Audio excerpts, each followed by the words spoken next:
Hello. Hello. Which video game ending gave you chills, Ewan?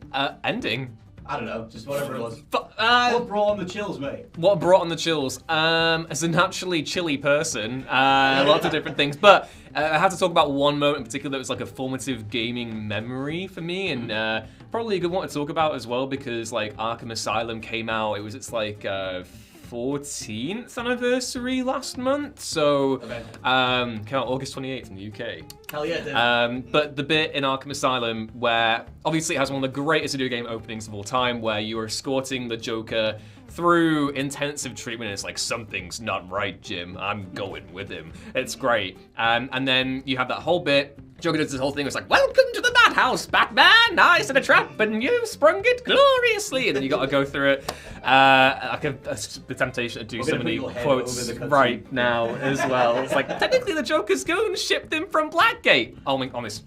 Arlene Sorkin and Kevin Conroy is amazing. And yeah, so going through that, and then you make it out of intensive treatment after like, I think an hour and a bit gameplay time. And the music starts to swell. I think it's Nick Arundel who did the score for Arkham Asylum. I'm really sorry if I've gotten that wrong. And you are slowly moving into the green, you're getting more vegetation, you grapple up onto a ledge, slowly walk, and then you've got this great panoramic shot of the entirety of Arkham Island from like the main mansion.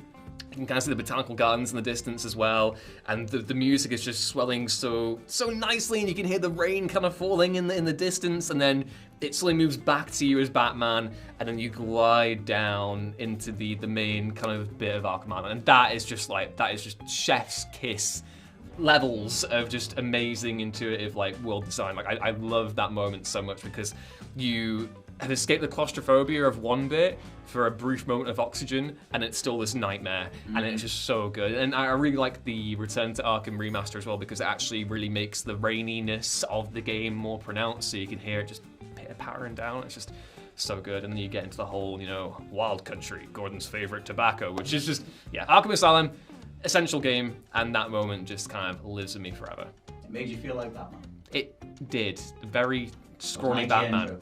Scott, hi. What video game moment gave you chills? I'm going to go with Starfield. I'm not going to do specifics for this, but I do want to talk about Starfield's overall message, Starfield's overall campaign. I specifically want to talk about it because according to the achievement data, there's like 3% of people playing Starfield's main campaign. So there's a lot more of you that need to go discover the way the story goes, the way all the different messages come together for that game, because it is entirely about the idea of exploration, knowledge gained, and what does that really give us as a people, and can we ever be satiated by that? And the general idea of knowledge and purpose being taken from religion, knowledge and purpose being taken from science, can they match together? Is there a harmony there? And does it eventually lead to destruction? Is there, like I said, is there ever going to be a general idea of satiation, if that's a word, if they come together over time? And I love the way that climaxes towards the very end of the story. Again, I'm not going to do specifics, but in my case, it led to a multi-hour long fight, literally 2 hours long fight against various different characters and things. That to some degree left me shook in a way, or gave me chills in a way, because it just went on for so long, and I had to stay in such an intense pocket for so long. But it's one of those things where, for the 3% of people who have finished the game, will know that the way that game finishes, the climax of that game, the things that you find out, and the way that it frames itself, I'm being very, very vague here, is in itself, I thought, spectacularly tragic on an unbelievable level. And you could only do it in video games. It's very specifically tied into the medium of games. It's the way we interact with it. It's the feeling that you get from controlling specific things. And once that game has played its hand, which is the best hand of the year, at least I would say, that feeling is incredible. And I think no two people are necessarily going to come down in the same way. And there are a bunch of different choices that get to that point. But I love the question it poses right at the very end. And it's the feeling you get from the way they play their hand that you just have to either live with, or in my case, reload my save because I don't want that on my save, and I'll go from there. So yeah, commit to the bit. It's what are you? Commit to the choice. Yeah, you got to commit. You've got to live with it. And yeah, so there's just the end of Starfield. Like I said, the hand that they play, the way that it's all framed, it's very much it's Todd Howard said that it was one of his dream projects for so long. It's been over 20 years since an original Bethesda IP, and I think in regards to the main narrative, the thematics, everything that they pose, they absolutely nail it. I just want the 97% of the rest of you to catch up. Joe, you got good firearms in the studio. What game moment gave you chills? The Red Dead series, 2 games. Well, 3 games if you count Revolver. Fake Alright, the Red Dead Redemption series. Fake fans! Right. The Red Dead Redemption series Yes. has a lot of these moments. And I mean, there are so many that I could pick out there. You know, the first time I ever saw the skybox when you're riding up towards Fort Mercer, for example, I'd never seen such a realistic looking skybox, you know. Obviously the bit crossing over into Mexico with John Marston and the Jose Gonzalez tune that plays. The tiny moment near the end where Marston looks through the crack in the barn door before going out to face his certain doom. And the sort of allegorical end of the West, spoiler alert. Spoiler alert, the Wild West ended. And, you know, you have similar ones in Red Dead Redemption 2, and it is one that I want to talk about in Red Dead Redemption 2, but just because it's a tiny little moment that really kind of got to me. You spend so long in Red Dead Redemption 2 just living it as much as you do playing it. You know, I used to really enjoy, like, going over to the pot of stew and, like, you know, just walking around, eating my stew that Pearson had made. And Good stew. Yeah, good stew, because I made sure it was good. I kept bringing him food for it, you know.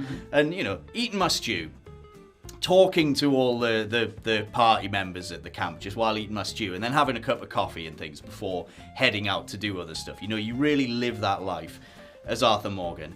And as we all know, Arthur Morgan's story doesn't end that well.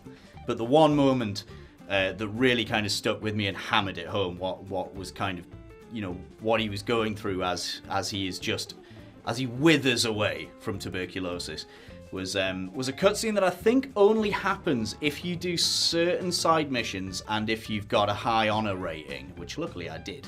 And you end up you're at some, I think maybe Emerald Ranch train station, and Sister Calderon is sitting there, and you know, she has this conversation with you, and I can't really remember all the details of the conversation, but you know, Arthur kind of reveals to her that he's dying, and he's kind of having to come to terms with it. But the one line is just when he looks over at her and he goes, he just sort of goes, "Sister, I'm afraid."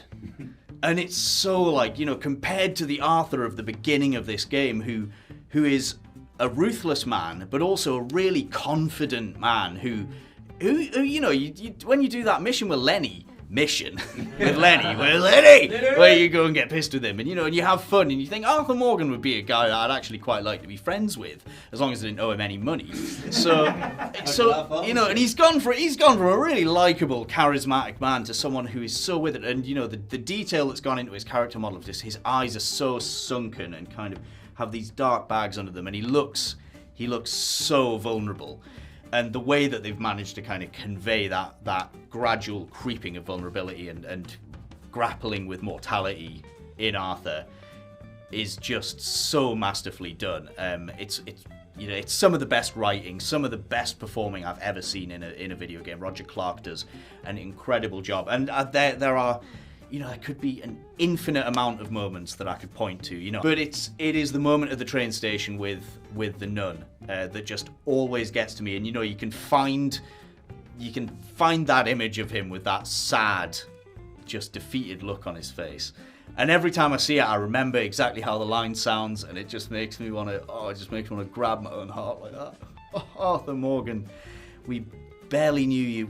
We knew you quite well, actually, after 100 hours. But, you know, it really does. It gives me chills even now just thinking about it. Stevie, which video game scene gave you chills? So it's music that gives me chills. Oh. Yeah.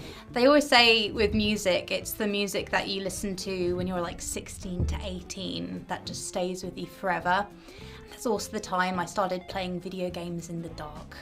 So, come on. So you've got this teenage angst. That just tells you how old I am. You can do the calculator. It's not good.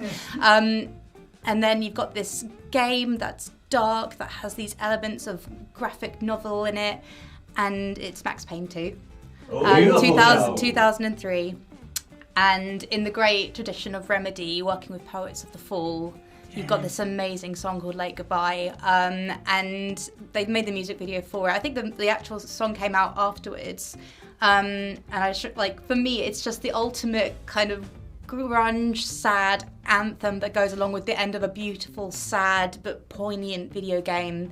And you just, like, whenever I hear the in our headlights, staring bleak, beer cans, ding ding ding ding, deer's eyes. Everybody on the asphalt, underneath my crushed plans and my lies. Lonely street signs, power lines, they keep on flashing. Flashing by, flashing. So that's, I mean, for me, it just, I can remember it, and every single time I hear that song, I just think of finishing Max Payne, smoking a cigarette inside the house whilst playing Max Payne, which is weird. Yeah, it's crazy. And then I think about how amazing it felt in 2019 playing the Ashtray Maze in Control when Old Gods of Asgard comes on, and you just think, oh, this is like, I just think Remedy have this amazing way of putting incredible cinematic gameplay in with just the most incredible music that feels both familiar and also new at the same time. And they got poets in Control as well, and I can talk about Control all day. So for me, it's that feeling that you get when you play a Remedy game, and the music and the gameplay match up so perfectly. And I remember how Control feels, and I remember how Max Payne 2 feels, and it's because of the way that they put those two things together. So that's mine. So which moment scene gave you chills? I'm basically going to tell the entire story of Horizon Zero Dawn, I think. So spoiler warnings for, what, a 6-year-old game now. Yes.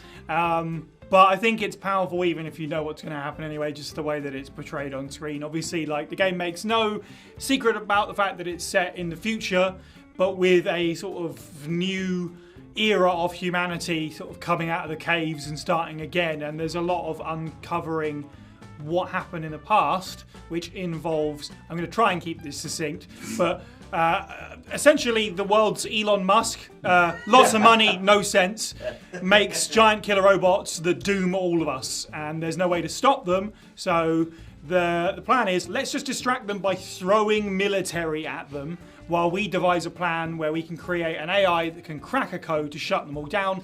There's no way that we can do that. We'll all be dead before the AI completes this thing, so let's also terraform the planet. So they scoop up all of the scientists, all the best scientists around the world, put them in a bunker, say, you're going to work on this project, or basically you're euthanized, those are your choices. And they create the Zero Dawn project, which you learn about as you go through, and part of that is all of human knowledge is going to be part of it, which I think is Apollo, and they're all named after the Greek gods. And you're like, okay, that's interesting, that makes sense, that's probably, okay, reasonably what might happen. But then the question is, why are we all fighting with bows and spears, and why don't we know about the old world, as they call it, you know? And there is the moment where the big reveal comes. Ted Farrow, Elon Musk, appears in sort of like this meeting room in the bunker with all these, well, they're all in there, and he's a hologram, and he's like, well, anyway, so I deleted Apollo essentially because of my own ego. I don't want the new humanity to roll out and be like, oh, this guy ruined everything. So I've deleted all your hard work. So that's a big punch, and you're like, you see all these scientists that have devoted the last years of their life to this work sort of crumbling. It's like, how dare you do that? And then he goes, anyway, you're all dead now, and just gasses the room and kills them all. And as this sort of scene plays out to you in sort of a hologram of what was, and then it fades, and you're in this room, this meeting room, with just a bunch of skeletons that have been there for 1,000 years.